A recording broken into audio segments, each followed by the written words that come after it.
C'est pourquoi les droits de douane n'ont pas eu d'impact sur les prix. À qui profite l'Obamacare et pourquoi les retraités auraient-ils besoin de marijuana? Je répondrai dans les 15 minutes, je le promets. Et en attendant, et peut-être la question la plus importante, qui vit bien en Amérique, les producteurs ou les parasites? Et bientôt, vous saurez aussi lequel des présidents a été reconnu comme le menteur de l'année. Commençons par Obama et son Obamacare, c'est-à-dire le soin pour nous. Care signifie prendre soin, oui. Barack a juré 16 fois. Je pensais que son projet de loi réduira les dépenses médicales. Il réduira les dépenses pour une famille de 4 personnes, comme il l'a dit, une famille de B typique d'environ 2500 $. B. Il a déclaré que si tu ne veux pas changer de médecin ou si tu ne veux pas changer d'assurance, tu n'auras pas à le faire. Et tout le pays sera protégé, aucun Américain ne sera laissé sans soins médicaux. Eh bien, les gens se sont serré la ceinture et se sont lancés dans cette affaire. Pour le premier point, vous ne serez pas obligé de changer de médecin ni d'assurance, sauf si vous le souhaitez. Bien sûr, oui. Barack Obama a publiquement reçu le prix du menteur de l'année. C'était tellement un mensonge, et ensuite la deuxième promesse a fonctionné comme dans une blague d'Odessa. Rabinovitch n'a pas gagné, mais perdu, et pas aux échecs, mais aux jeux de cartes. Ce n'était pas 1000 roubles, mais 40 kopecks. Sinon, pour le reste, c'est exactement comme Obama nous l'a dit. Obama a promis ce qu'il a promis. Obama a promis que... Une famille type de 4 personnes devait économiser 2500 $ par an et 2 ans plus tard, nous avons vu que cette même famille type payait 2500 $ de plus qu'avant. C'est-à-dire que la différence entre la promesse et la réalité s'est avérée être de 5000 $. Mais le plus effrayant est apparu lors du calcul de l'espérance de vie attendue au cours des 20 années précédant l'Obamacare. Donc, l'espérance de vie de 1990 à 2010 est passée de 75,2 ans à 78,2 ans, en moyenne entre les hommes et les femmes. C'est un bond gigantesque. Oui, 3 ans, c'est un bond énorme en une génération. C'est 3 ans maintenant, depuis 2010. Donc, c'est-à-dire l'adoption de cette fameuse Obamacare, l'amélioration de notre système de santé. L'espérance de vie a commencé pour la première fois, il me semble, dans l'histoire moderne. Aux États-Unis, elle a commencé à baisser depuis l'année de l'adoption de la loi et a continué à baisser jusqu'au Covid, et entre 2019 et 2022, elle n'a pas simplement baissé, elle s'est effondrée, et ce n'est qu'en 2023, 2024 qu'elle a commencé à se rétablir partiellement. Après le Covid, beaucoup de personnes sont mortes parce qu'elles n'ont pas été opérées à temps, ou parce qu'elles n'ont pas pu passer d'examen, ou encore à cause de ce qu'on leur a injecté. C'est quelque chose d'incompréhensible et contre le virus, auquel leur organisme a réagi, oui, le virus terrible avec lequel on a effrayé le monde entier. Donc, Obamacare est sans plus cher, éditeur des sous-titres, correcteur A. Kumakova. Et tout le monde est gêné à cause du changement de médecins et d'hôpitaux. Mais le plus important, on disait que tout le monde serait couvert par l'assurance, que tout le monde la recevrait. Est-ce vraiment le cas? Sinon, à quoi bon? A ajouté Simon. Nous allons expliquer dans 3 minutes. Mesdames et messieurs, jusqu'à présent, 8% de la population, soit 26 millions de personnes, ne sont pas assurées, mais pour tous, c'est l'État qui prend en charge. Les sous-titres envoient en dehors de l'argent aux compagnies d'assurance avec lesquelles des personnes qui ne savent même pas qu'elles sont couvertes par une assurance n'en ont pas la moindre idée, ils ne s'en occupent même pas. Vous ne trouvez pas ça étrange? Sous-titre. Le comité de la Chambre des représentants a déterminé que cela n'arrive que dans le cas d'une double assurance, d'une double couverture, lorsque les gens n'ont pas la moindre idée qu'ils ont, par exemple, Medicaid, qui est destiné aux personnes démunies, et Obamacare en même temps, qui sont deux choses complètement différentes. Ainsi, rien que pour cette section, Les contribuables offrent chaque année 14 milliards de dollars aux compagnies d'assurance. Et le montant total que nous donnons gratuitement aux assureurs s'élève à 35 milliards de dollars par an. Donc la réponse à la question, pourquoi cela est-il fait? C'est très simple. Pour voler, pourquoi donner de l'argent aux gens? Trump dit: envoyons plutôt cet argent non pas aux entreprises, puisque nous l'envoyons, mais directement sur les comptes des gens eux-mêmes, et ils le dépenseront comme ils le voudront. À votre avis, les assureurs donnent-ils un peu de cet argent à nos législateurs élus pour qu'ils ne remarquent rien et ne changent rien? Et aussi, à votre avis, les compagnies d'assurance, est-ce qu'ils les aiment?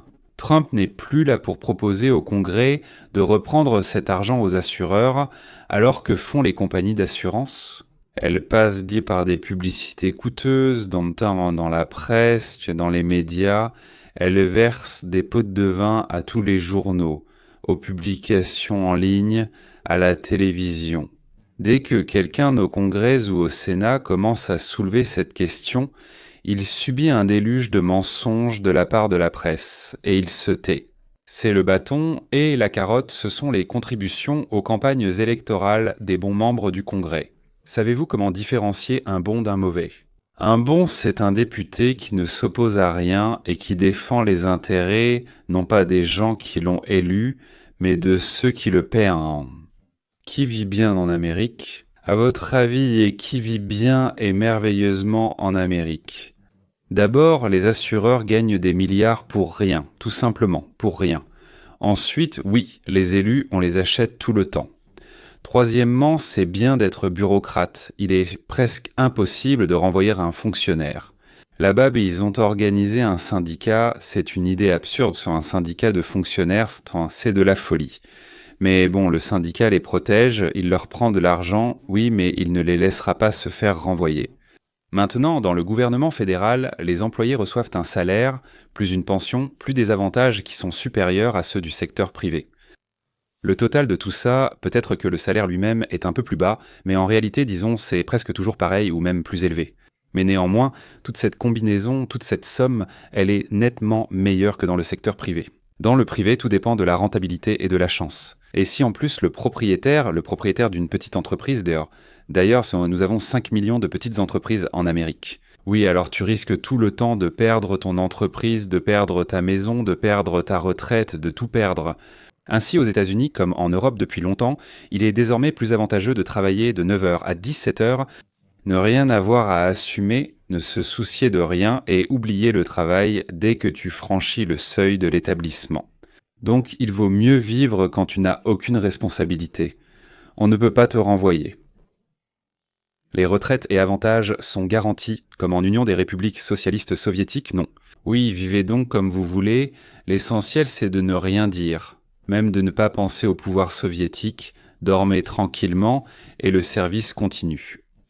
Et où va-t-il ? En réalité, le fonctionnaire s'en fiche complètement. Les fonctionnaires sont déjà devenus tellement féroces à force de ne rien faire, pour ainsi dire, et ils sont nombreux, mais il y a peu de travail pour les fonctionnaires. Je veux dire que, tout simplement, dans les bureaux eux-mêmes, ils s'assoient en cercle, accroupis et fument maïcle, l'odeur se répand dans tout le bâtiment, leur direction aussi, et cette direction est payée avec notre argent à vous et à moi.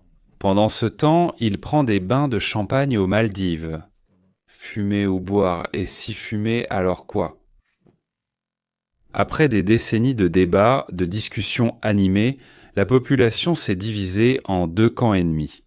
L'un pour l'interdiction totale de la marijuana, l'autre pour sa légalisation complète. L'administration Trump propose quelque chose qui a surpris même les partisans les plus fervents de cette drogue soi-disant inoffensive. La Maison-Blanche de Trump a déclaré qu'il n'est pas inoffensif. Il est bénéfique et nous allons donner de la marijuana gratuitement à ceux qui en ont besoin. À partir de 2026, tous les retraités à qui un médecin prescrit des médicaments contre la douleur pourront se rendre dans les dispensaires. C'est dans une pharmacie de marijuana et ils pourront obtenir pour $500 par an de cannabidiol, c'est-à-dire de la marijuana dont les substances narcotiques ont été retirées.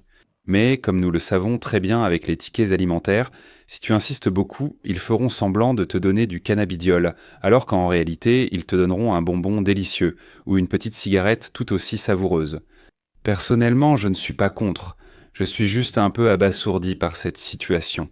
À l'époque, j'ai pris, au cas où, un certificat disant que je souffre beaucoup et que j'ai le droit d'acheter ce qu'ils vendent, mais ici, même pas besoin de certificat. On peut simplement dire « on t'a prescrit ça ». Là-bas, du Tylenol, tu vas dans une pharmacie de marijuana, un dispensaire, tu montres ton certificat. On t'a vite dit « prends ». Ils ont noté ton numéro de sécu. Peut-être autre chose, une carte à te donner. Permettez-moi de préciser, c'est un programme pour ceux qui ont Medicaid. La plupart des retraités aux États-Unis qui reçoivent une pension ont ici Medicaid.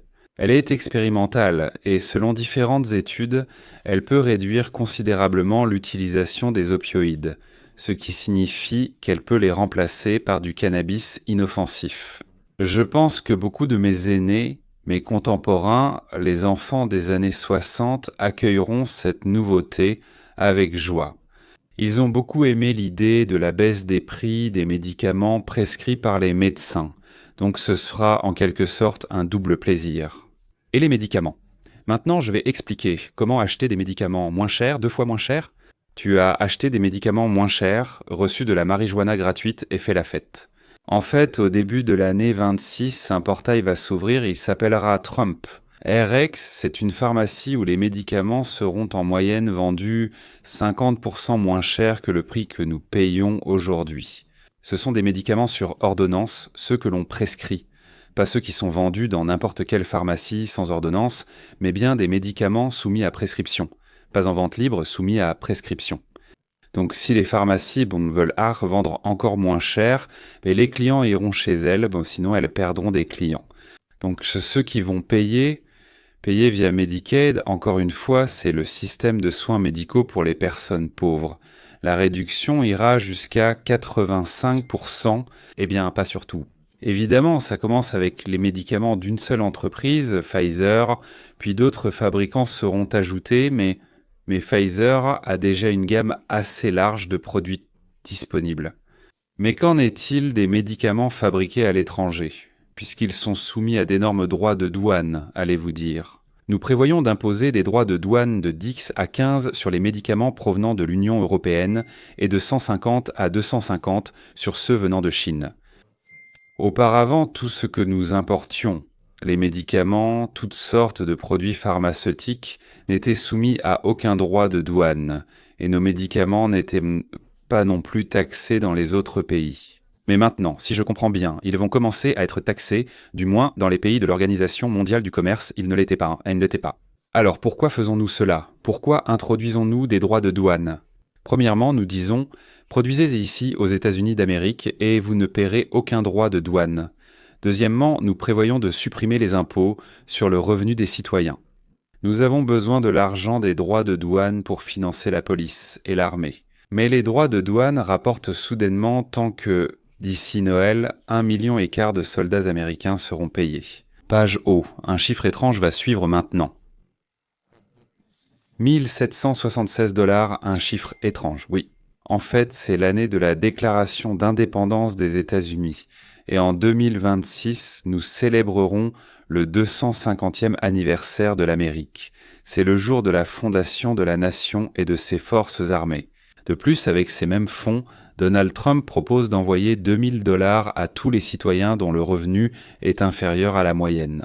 Par adulte, excusez-moi, et il me semble que pour un enfant, si je ne me trompe pas, c'est 600. Au total, si cette proposition est approuvée au Congrès, une famille de 4 personnes recevra un cadeau de 2 adultes, 2 enfants.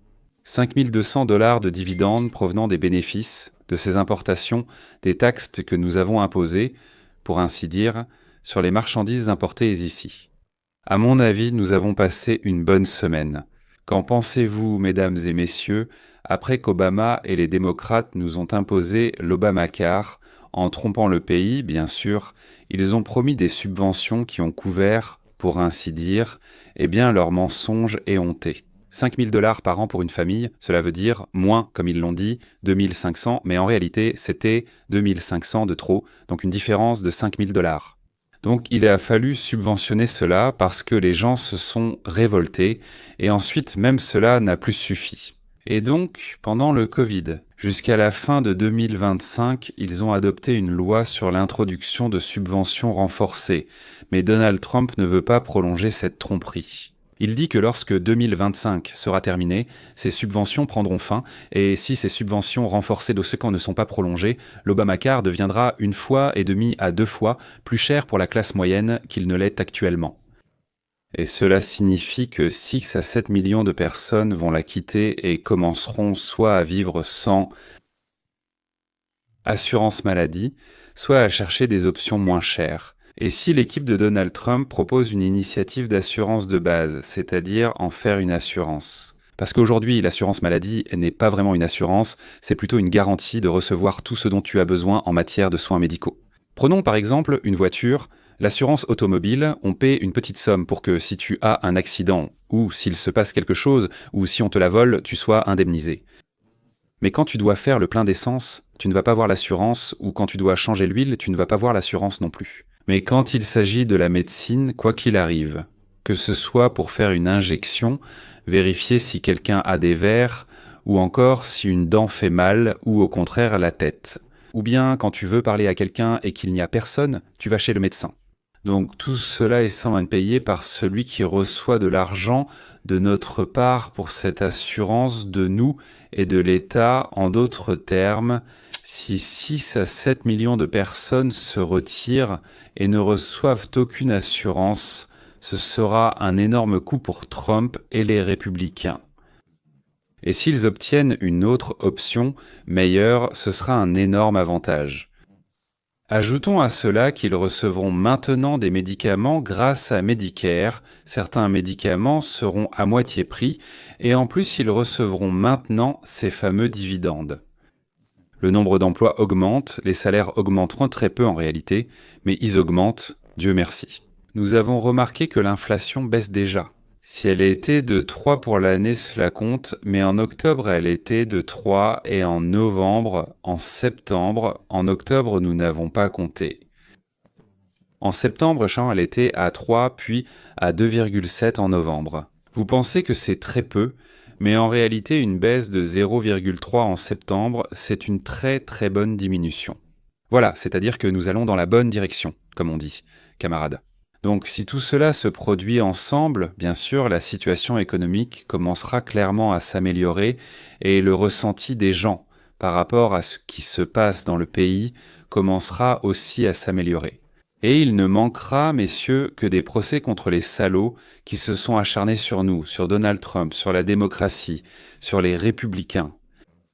Ceux qui ne sont pas d'accord avec le fait que les filles doivent se doucher avec de grands hommes de 2 mètres, se savonner ensemble. Si vous souhaitez recevoir ce genre de contenu, écrivez, abonnez-vous et cliquez sur la cloche. Internet se fera un plaisir de vous envoyer mes vidéos. Alors si quelque chose vous intéresse, j'étais là, merci. Vous avez entendu, compris, oui. Alors partagez avec vos amis.